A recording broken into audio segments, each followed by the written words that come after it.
Hi guys, I'm Marisha and I'm back with another video. Today I want to share with you my mid-month wrap-up. Where I talk about the books that I've been reading so far in May.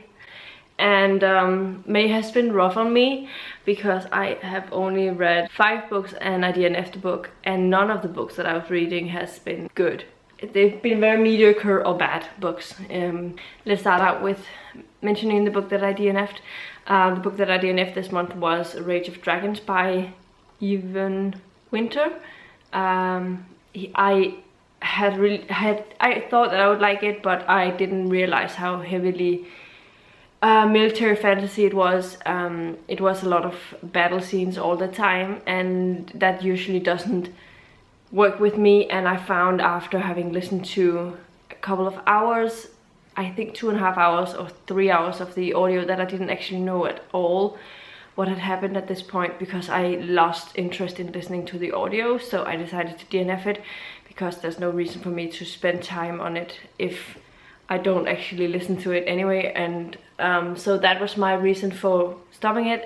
But let's get into the books that I did finish. I have 2 2 stars and 2 3 stars and 1 3.5 stars. So it's not been a good month for me so far. I am definitely hoping that the remainder of the month will be better. The first books I'm going to talk about right now is the books that I worked on because of my TBR unwrapping that I did, where I read the TBR unwrappings immediately after unwrapping them. I will leave a link to that up here so you can check it out if you haven't watched it already and want to. Otherwise I'm spoiling what books I read for that. And the first one I finished was The Princess Bride by William Goldman. This I was super excited about. I had really high hopes for it because I hear majority of the people that I follow on BookTube and my friends on Goodreads, they really seem to love this. I don't think a lot of them had very many negative things to say about it, and so I picked it up with very high expectations, and it ended up falling really flat for me. The humor didn't work for me at all. I don't think I like the writing style at all either. I didn't care about the characters, so it was just, I was never into the story at all. I just didn't enjoy it. I ended up giving it 2 out of 5 stars. I don't think that this is a case for everyone. Obviously the majority seems to enjoy it, so it might be just be a case of me not really feeling it and not really working for me, but it might work for you if you picked it up. On the same day I also finished Unicorn, the poetry of Angela Carter, with an essay by Rosemary Hill. This is a short 100-page novelette kind of thing that has some poetry as well as an essay, which is sad. The poetry, I didn't care for it very much. I also don't usually read a lot of poetry, so I might not be the right audience for this, but the majority of the poems that I did read, I don't think I really liked the messages that came across in them, if I understood them correctly. But there are a couple of them that I liked. The title poem, as well as there was one with a cat that I enjoyed. And then there was an essay that talked about how Angela Carter influenced people with her poems and stories and stuff. And it was interesting, but I didn't know anything about Angela Carter before, and I wasn't really interested in her after reading the stories here. So for me it just became a little bit boring, but it was an interesting perspective, I guess. So I ended up giving it 3 out of 5 stars. And finally for that video I read Marsh by Stanley Robinson. This is a pretty large book. It is like 23 hours in audio. I listened to the audio of this and worked my way through it like that. This is about a story about some people, like a colony trying to settle on Mars, and I enjoyed following that aspect of it. It was really nice seeing the reality on Mars, like the climate stuff, the harshness of the nature, how they try to settle, and also the sort of political aspects of it when it came to trying to figure out who was in charge of this group of people and who made the decisions, and how there was a bit of a power struggle in the group, which would obviously be the case if people come together who is there's always someone wanting to take charge, and that was interesting. And then sometimes the characters were really good, but other times I felt like they were I was lulled a little bit.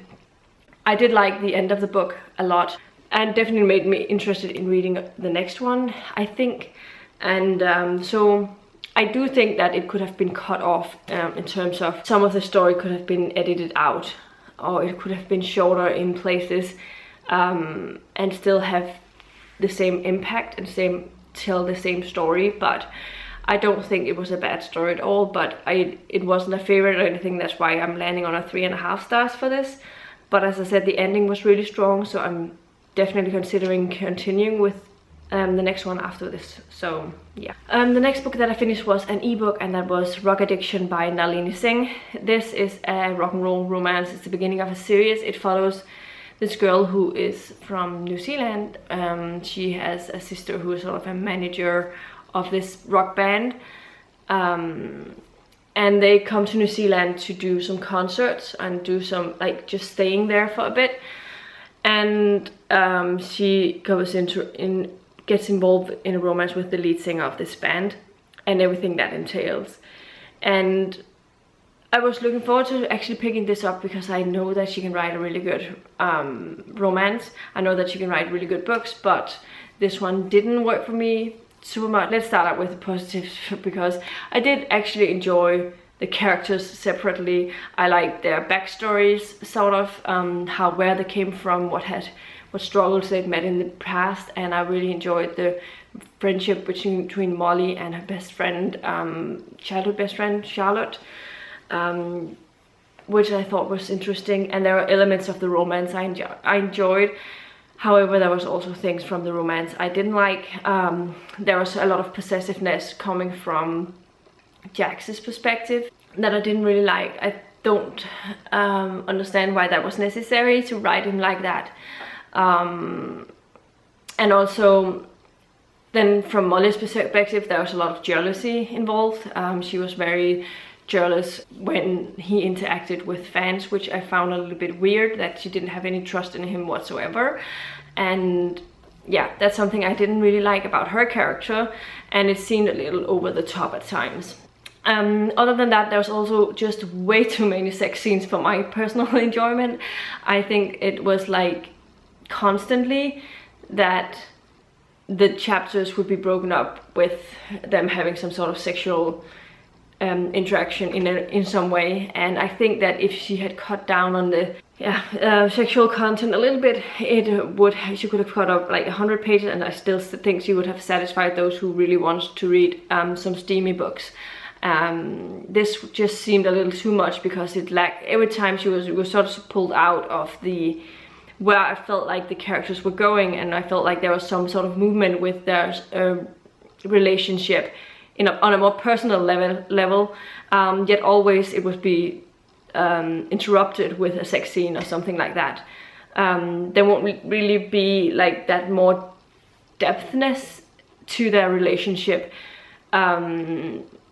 which is something that I think it lacked a lot. And that way I was never fully invested in that romance story, because I felt it was very much more about a lust, and rather than actually a meaningful romance.